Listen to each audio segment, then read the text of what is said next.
Good morning, mabilis ang basa na ating libro guys. Magandang balita Biblia. Today is October 26, 2023. Nandito na tayo sa aklat ng Unang Hari, chapter 17. Sinugo ng Diyos si Propeta Elias. Unang Hari, chapter 17, verse 1. Si Elias ay isang propetang taga-Tisbe sa Gailid. Sinabi niya kay Ahab, saksi si Yahweh ang buhay na Diyos ng Israel na aking pinaglilingkuran, hindi uulani, hindi magkakahamog sa mga darating na taon, hanggat hindi ko sinasabi.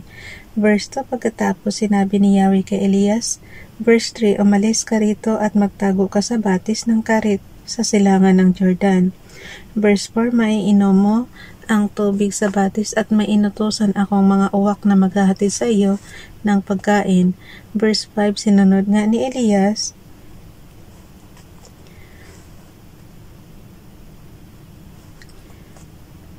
ang sinabi ni Yahweh. Lumakad siya at tanirahan sa may batis ng Karit sa silangan ng Jordan. Verse 6, umaga at hapon may mga uwak na nagdadala sa kanya ng pagkain at sa batis naman siya umiinom. Verse 7, ngunit dumating ang panahon na natuyo na rin ang batis. Pinapunta si Elias sa Saripta. Unang Hari, chapter 17, verse 8, kaya sinabi sa kanya ni Yahweh. Verse 9, umalis ka rito, pumunta ka sa Saripta.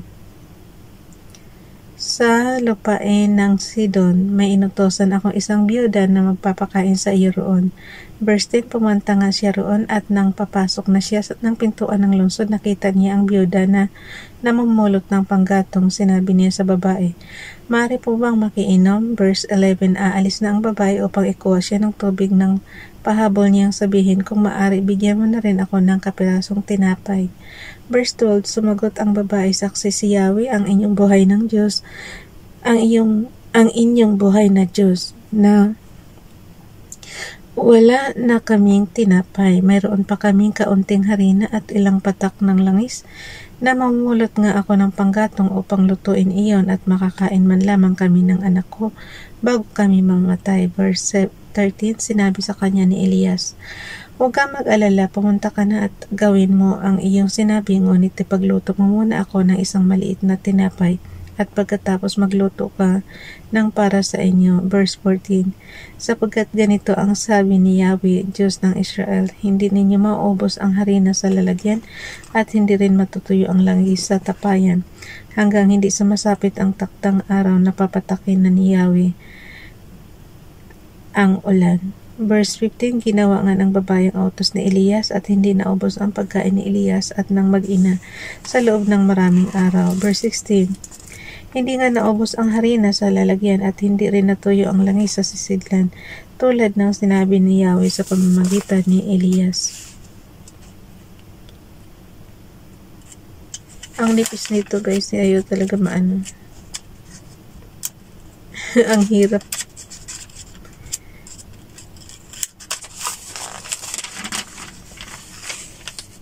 Ayan, nagdikit na siya. Ayan. Okay. Ulitin ko lang yung verse 16. Hindi nga naubos ang harina sa lalagyan at hindi rin natuyo ang langis sa sisidlan, tulad ng sinabi ni Yahweh sa pamamagitan ni Elias. Binuhay ni Elias ang anak ng biyuda. Unang Hari, chapter 17, verse 17. Hindi nagtagal at nagkasakit ang anak ng biyuda, lumubha ang sakit ng bata hanggang sa ito'y mamatay. Verse 18, kahit sinabi ng babae kay Elias, anong ikinagagalit ninyo sa akin, lingkod ng Diyos, na parito ba kayo upang ako'y sumpatan sa aking mga kasalanan at patayin ang aking anak? Verse 19, akin na ang bata, sabi ni Elias, at kinuha niya ang bata, ipinanhik sa itaas sa silid na kanyang tinutuluyan. Inilagay niya ang bata sa kanyang higaan. Verse 20, at nanalangin, Yahweh, aking Diyos, ito ba ang inyong igaganti sa babaeng nagmamagandang loob sa akin? Verse 21, 3 beses siyang dumapa sa bata at nanalangin ng ganito, Yahweh, aking Diyos, hinihiling ko pang muli ninyong buhayin ang batang ito. Verse 22, dininig ni Yahweh ang dalangin ni Elias at muling nabuhay ang bata. Guys, noong araw pa lang, before pa si Jesus Christ, mayroon na talagang maraming gumagawang mga propeta na nagbubuhay ng patay. So mga kababalaghan niya na ipinagkaloob sa kanila na kapangyarihan galing kay Yahweh. Katulad nito si Elias, binuhay niya yung bata na may sakit. Okay. Nandito na tayo sa Unang Hari chapter 17 verse 23. Inakay ni Elias ang bata at ibinalik sa kanyang ina. Ulitin ko yung verse 22 guys, kasi nagdasal si Elias dito Unang Hari chapter 17 verse 22. Dininig ni Yahweh ang dalangin ni Elias at muling nabuhay ang bata. Verse 23, inakay ni Elias ang bata at ibinalik sa kanyang ina, saka sinabing, narito ang anak mo, buhay na siya. Verse 24, at sumagot ang babae, tiyak ko na ngayon na kayo nga ay isang lingkod ng Diyos at nagsasalita si Yahweh sa pamamagitan ninyo. Unang Hari chapter 18, si Elias at ang mga propeta ni Baal. Unang Hari chapter 18 verse 1, pagkalipas ng ilang panahon ng ikatlong taon ng tagtuyot, ng tagtuyot, sinabi ni Yahweh kay Elias, pumunta ka na kay Ahab, malapit na akong magpadala ng ulan sa lupain ito. Verse 2, at nagpunta nga si Elias kay Ahab. Napakatindi noon ng tagutom sa Samaria. Verse 3, kaya ipinatawag ni Ahab si Obadias, ang tagapangasiwa ng palasyo. Si Obadias ay may takot kay Yahweh. Verse 4, nang kasalukuyang ipinapapatay si Jezebel ang mga propeta ni Yahweh, nailigtas ni Obadias ang 100 sa mga ito.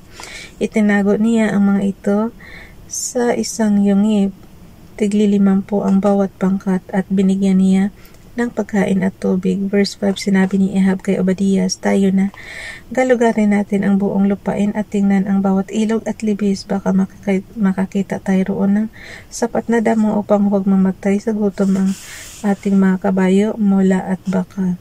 Verse 6, naghiwalay sila sa paghahanap ng pagkain sa buong kaharian, si Ahab sa isang panig at si Obadias naman sa kabila. Verse 7, sa paglalakbay ni Obadias nakasalubong niya si Elias, nakilala niya ang propeta, kaya't nagpatira pa siya at sinabi, kayo nga ba iyan, mahal na propetang Elias? Verse 8, ako nga, sagot naman ito, pumunta ka sa iyong Panginoong si Ahab at sabihin mong narito ako. Verse 9, ganito naman ang sagot ni Obadias, ano pong kasalanan ang nagawa ko sa inyo at gusto ninyo akong mapatay ni Ahab? Verse 10, saksi si Yahweh ang inyong buhay na Diyos, nang hinahanap kayo ni Haring Ahab sa bawat bansa sa daigdig. At kapag may nagsabing wala kayo roon, ayaw niyang maniwala hanggat hindi sila nanunumpa na kayo'y talagang hindi nila nakita. Verse 11, at ngayon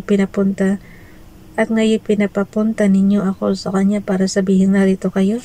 Verse 12, ano ngayon ang mangyayari sa sandaling ako'y umalis upang sabihin kay Ahab na narito kayo, ay dadalhin naman kayo ng Espiritu ni Yahweh sa lugar na hindi ko alam. At kapag hindi nila kayo nakita, ako ang kanyang papatayin. Maawa kayo sa akin, sapagkat ako po naman ay may takot kay Yahweh mula pa sa pagkabata. Verse 13, hindi po ba ninyo nababalitaan na may 100 propeta ni Yahweh ang aking nailigtas noong sila'y gustong patayin ni Jezebel? Itinago ko sila sa isang yungib, tigli-50 bawat pangkat, at dinalhan ko sila roon ng pagkain at tubig. Verse 14, at ngayon pinapapunta ninyo ako kay Ahab upang sabihin narito kayo, tiyak na papatay niya ako. Verse 15, ngunit sinabi sa kanya ni Elias, saksi si Yahweh ang buhay na makapangyarihan sa lahat, harap ako kay Ahab sa araw na ito. Verse 16, hinahanap nga ni Obadias si Ahab at sinabi ang lahat ng ipinapasabi ni Elias, at lumakad si Ahab upang salubungin ang propeta. Verse 17, nang makita ni Ahab si Elias ay sinabi nito, ikaw nga ba iyan ang nanggugulo sa Israel? Verse 18, hindi ako ang nanggugulo sa Israel kundi kayo at ang angkan ng inyong ama, sapagkat sinusuway ninyo ang mga utos ni Yahweh at ang Pinaglilingkuran ninyo ay ang mga imahe ni Baal. Verse 19, ngayon tipunin ninyo ang buong Israel at ang 450 propeta ni Baal at 400 propeta ni Asherah na pinapakain ni Jezebel at magtutuos kami sa bundok ng Carmel, sagot ni Elias. Verse 20, tinipon nga ni Ahab sa bundok ng Carmel ang buong bayang Israel at ang mga propeta ni Baal. Verse 21, lumapit si Elias at sinabi sa taong bayan, hanggang kailan pa kayo mag-aalinlangan? Kung si Yahweh ang tunay na Diyos, siya ang sundin ninyo ko, at kung si Baal naman, kay Baal kayo maglilingkod. Hindi umimik ang bayan. Verse 22, muling nagsalita si Elias. Ako na lang ang natira sa mga propeta ni Yahweh, samantalang may 450 ang mga propeta ni Baal. Verse 23, magdala kayo rito ng 2 toro, hayaan ninyong ang isa sa mga ito ay patayin ng mga propeta ni Baal at pagkatapos ay katayin at ilagay sa ibabaw ng mga kahoy. Huwag ninyong sisindihan, gayon din naman ang gagawin ko sa isa pang toro. Verse 24, pagkatapos tawagin ninyo ang inyong Diyos at tatawagin ko naman si Yahweh, ang Diyos na tumugon sa pamamagitan ng apoy, ang siyang tunay na Diyos. At sumagot ang bayan, sang-ayon kami. Verse 25, sinabi naman ni Elias sa mga propeta ni Baal, sapagkat kayo ang marami, pumili na kayo ng isang toro at ihanda na ninyo. Pagkatapos tawagin ninyo ang inyong Diyos, ngunit huwag ninyong sisindihan ang kahoy. Verse 26, kinuha nga nila ang isa sa mga toro at inihanda ito mula umaga hanggang tanghali. Tinawagan nila si Baal, Baal, Baal. Pakinggan mo kami, sigaw nila, samantalang pasayaw-sayaw sa paligid ng altar ang itinayo nila.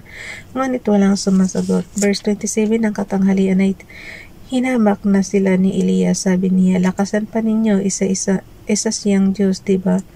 Baka nagbubulay-bulay pa siya, o kaya'y nasa palikuran, o baka naman may pinuntahan lang, o baka natutulog kaya't kailangang gisingin.